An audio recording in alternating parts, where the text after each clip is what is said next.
Santa Teresa Avila TV, Sorowajan Baru, Renungan Katolik Selasa, 1 April 2025 diambil dari bacaan Injil Suci Yohanes bab 5 ayat 1-3a dilanjutkan ayat 5-16. Kuasa penyembuhan Yesus dan panggilan untuk hidup dalam rahmat Allah, bangunlah, angkatlah tilammu dan berjalanlah. Yohanes bab 5 ayat 8, firman Tuhan dalam kitab suci Injil Yohanes bab 5 ayat 1-3a dilanjutkan ayat 5-16 menceritakan tentang mukjizat penyembuhan yang dilakukan oleh Yesus di kolam Betesda. Di tempat ini, terdapat sebuah kolam yang diyakini memiliki kekuatan penyembuhan ketika airnya berguncang. Banyak orang sakit, buta, lumpuh, dan timpang berkumpul di sekitar kolam tersebut, berharap untuk disembuhkan. Di antara mereka, ada seorang pria yang telah sakit selama 38 tahun. Yesus melihat pria itu berbaring dan mengetahui bahwa ia telah lama dalam keadaan seperti itu. Yesus bertanya kepadanya, "Maukah engkau sembuh?" Pria itu menjawab bahwa ia tidak memiliki orang yang membantunya masuk ke dalam kolam ketika airnya berguncang, sehingga orang lain selalu mendahuluinya. Yesus berkata kepadanya, "Bangunlah, angkatlah tilammu dan berjalanlah." Seketika itu juga, pria itu sembuh dan mengambil tilamnya serta berjalan.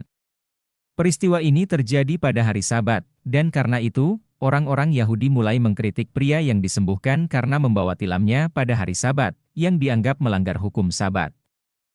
Ketika Yesus bertemu dengan pria yang disembuhkan di Bait Allah, ia berkata kepadanya, "Engkau telah sembuh, jangan berbuat dosa lagi, supaya padamu jangan terjadi yang lebih buruk." Pria itu kemudian memberitahu orang-orang Yahudi bahwa Yesuslah yang telah menyembuhkannya. Hal ini membuat orang-orang Yahudi semakin marah kepada Yesus, karena ia melakukan mukjizat pada hari Sabat.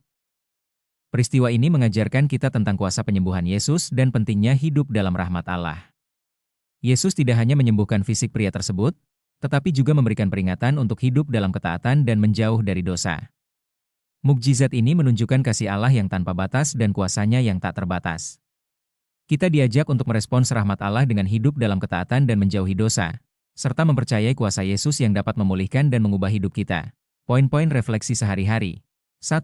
Kuasa penyembuhan Yesus. Renungkan sejauh mana kita percaya pada kuasa penyembuhan Yesus dalam hidup kita. Apakah kita berdoa dan memohon pertolongannya ketika kita menghadapi penyakit atau kesulitan? 2. Keinginan untuk sembuh. Evaluasi sejauh mana kita memiliki keinginan untuk sembuh dan hidup dalam rahmat Allah. Apakah kita siap untuk menerima penyembuhan dari Yesus dan hidup dalam ketaatan kepadanya? 3. Mengandalkan Yesus. Bagaimana kita bisa lebih mengandalkan Yesus dalam setiap aspek kehidupan kita? Apakah kita mempercayainya untuk memulihkan dan mengubah hidup kita? 4. Hidup dalam ketaatan, renungkan sejauh mana kita hidup dalam ketaatan kepada Tuhan setelah menerima rahmat-Nya. Apakah kita berusaha untuk menjauh dari dosa dan hidup sesuai dengan kehendak Allah? 5. Menghadapi kritik dengan iman, bagaimana kita bisa menghadapi kritik atau penolakan dari orang lain ketika kita mengikuti Yesus? Apakah kita siap untuk mempertahankan iman kita dan mengandalkan Tuhan dalam setiap situasi?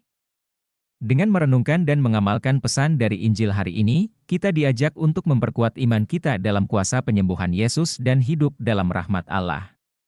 Marilah kita selalu mengandalkan kasih dan kuasa Kristus dalam setiap langkah hidup kita, sehingga kita dapat menjadi saksi kasih Tuhan di dunia.